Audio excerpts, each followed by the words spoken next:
What's good, everybody? This is Silas from silasbeats.com, and today I wanted to speak about why I bought FL Studio. So, I started making beats in 2007. I actually got a ripped version or cracked version from a friend of mine. I won't out him, but he gave me Reason. It must have been Reason 3. Gave it to me on 3 compact discs. I remember rushing home. I remember trying to install them, put in disc 1, let it install, disc 2, let it install, disc 3, let it install, then we can play, right? So that was my first taste of an official DAW. I'd used stuff before that, but it wasn't real stuff. I remember there was a DAW, maybe you'll know. There was a DAW that I used to use where it would be like sheet music, right? And I would plot out the various notes, right? I cannot remember what it was called, and I think even for a short while I used EJ. So yeah. So basically, I used Reason for a while between 2007 and 2000 and must have been 13. And yeah, I made gang loads of beats. I think I must have made at least 2,000 beats in that space. Which actually doesn't really mean that much. If we go from 2007 to 2013, we're talking what, 6 years?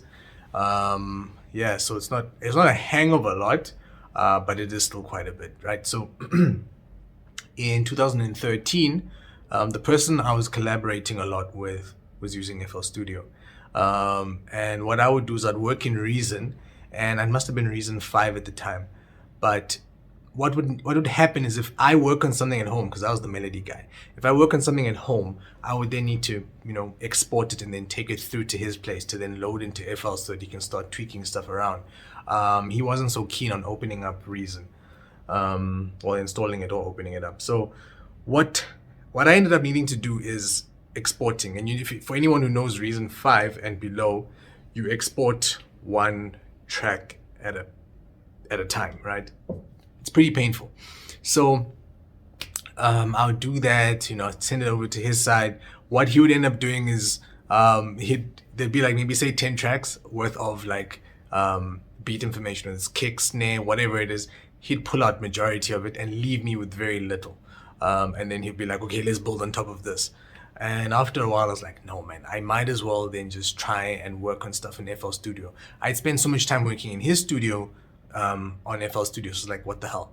So I started, diving between the two, using Reason sometimes, using FL the other time, and then eventually I just stayed on FL. It just made things so much easier, and all the new stuff I was learning from this new guy was, it was stuff that I could do in FL Studio, but I wasn't necessarily able to do it in Reason.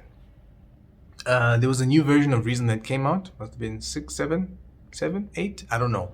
I don't even know where they are at the moment, but I wasn't able to get a cracked version, and I was like, man, I might as well stay on FL. There was always a way to crack it. I must have started in about 12. I'm lying to you. Must have been about 10 or so. But what ended up happening is I'd make beats, and then that's around about the same time I started making sales on beats.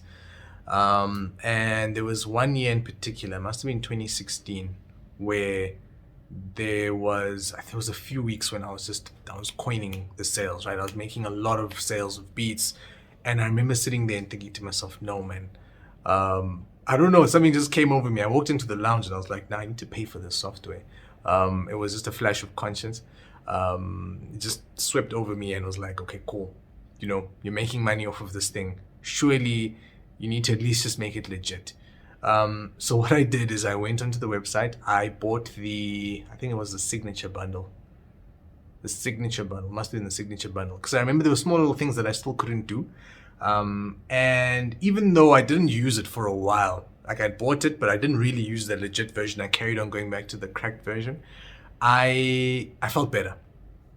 Now, I know you're probably thinking, for those people who don't have a strong conscience, you're probably thinking, what the hell is this guy doing? Just do it for free. It's there, it's out there. Why not just get it cracked? I don't know. For me personally, it was a personal decision that I would make. And that's why I don't rag on people now when they're like, should I be using authentic stuff? I didn't for a long time. If I only got it in 2016, that means I went a full 9 years on cracked software before I started, before I paid for it. So I'm not innocent. I eventually did buy it. I'm happy I bought FL Studio. It also like it allowed me to do a few things. I remember when I was doing my beat challenges and I needed inspiration. I remember I was a beta tester for FL Studio and I got a hold of Flex super early. So I abused it long before anyone else heard that. And I made quite a few beat sales off of using sounds that no one else had used yet.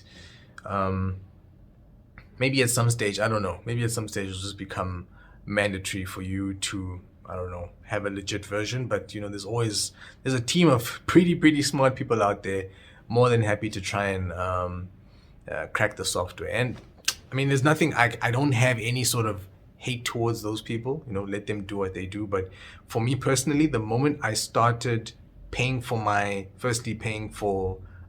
equipment, getting all of the studio based stuff, as well as paying for the DAW itself, and then eventually paying for sample packs and that type of stuff, I started taking my craft a little bit more seriously. I started putting more time in because I was like, shoot, if I bought that sample pack, sure, now I've got some new sounds, but I actually need to put them to good use, otherwise I've wasted my money. Whereas right now what people do is they get gigs and gigs and gigs of free sounds, but they don't really do that much with it. I've noticed, even for the people where I'll say, look, I want to do something nice for my community and I'll try and buy some sample packs. I did it last year. I bought a set of sample packs on special and I assisted some of the people in my producer community just to have some sample packs. And I don't think a lot of people use them. I think it just kind of ended up with the rest of their sample packs. Whereas I'm the one who paid for them.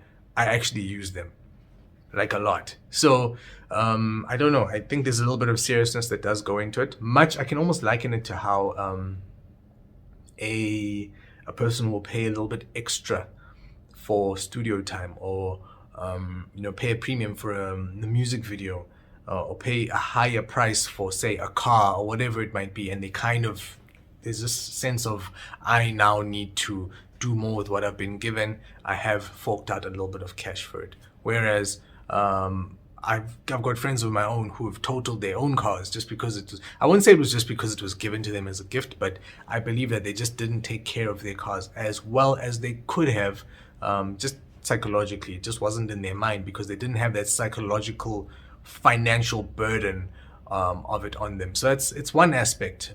So yeah, this whole the whole conscience of it, and then the financial burden of it. Those were the main reasons why I decided to pay for FL Studio.